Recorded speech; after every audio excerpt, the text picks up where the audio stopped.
Well, it was another double overtime game, and we're very disappointed. Disappointed because I don't mind the team makes shots, but when you lose a game, coming out of when we had a 3-point lead, we want to do two things: not let them attempt a three, and then when we had the ball back, we didn't want. We said anything but an offensive foul. We did both things. We gave up a three, and those are the two instructions, and we knocked the guy over.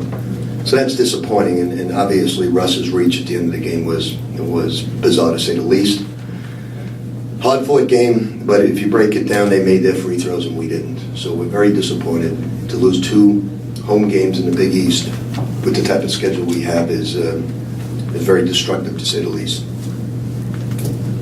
What was the key to them being able to control the pace of this game as well? It seemed like you guys got it. Well, they average 9 turnovers a game. Nobody turns them over because they're an excellent passing team. They can do that. We didn't mind that.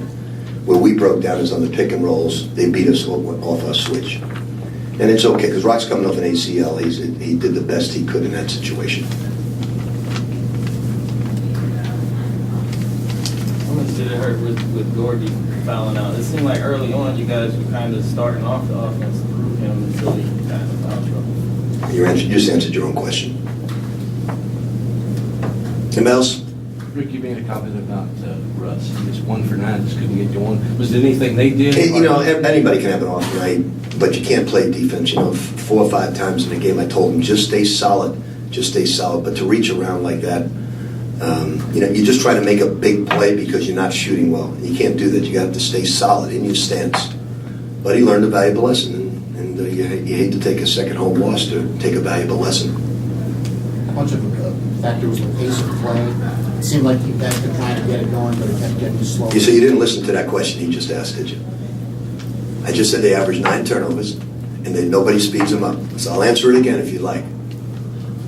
Then nobody speeds them up if they don't want. They're too good a passing team. If you gamble like Russ did like that, that's what's going to happen.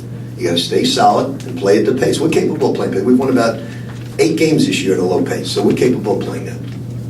Now, maybe I'll answer a third time. Maybe I want to ask that same question. What's going on with Chris? It seems like he hasn't been able to get in any kind of offensive role in the last few games. Is it something that he's not doing, or?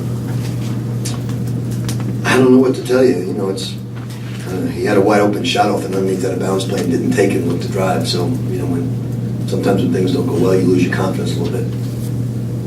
You had several possessions where you needed one shot. A lot of times you get it paint on top of high ball swing. Is that what you're trying to do? Well, worked when they had, I'll say his name, number 33, in the game, Broghammer. They were trying to go at him in the last play of the game. Obviously, with Gorky out, we don't have a lot of guys that can put it on the floor. Kyle's not a floor guy. Chris not a floor guy. Russ was not. We would have run something probably for Russ to come off the screen, but he wasn't having a good night, so we put it in Peyton's hands. Anything else, Coach? Talk a little bit about what Kyle was able to give you. He grabs 10 boards, 17 points. I mean, he seemed like he was a little bit more active. Yeah, he did a good job tonight. He played well. We lost the game mentally and from the foul line. We lost the game that way because they made their free throws. We didn't, but more important, we came out with a 3-point lead, and we said, look, if we lose it, we'll lose it up 1. We're not going to lose it giving up a 3. And then we wanted to lash out. Whatever you do, don't pivot, don't charge them in. So we lost in those 2 areas. And then Russ probably learned a valuable lesson for the rest of his life that you don't do that in that situation. So it's a painful lesson to have to learn because he feels very bad about it, but you have to learn those lessons. You can't try because you're having an off night to do something spectacular. You just have to stay solid. Is this just another sign that the Big East really it's anybody can win any game if you're not ready to go? Well, we're obviously St. John's won at Cincinnati, but we're in bad shape because we've lost 2 at home.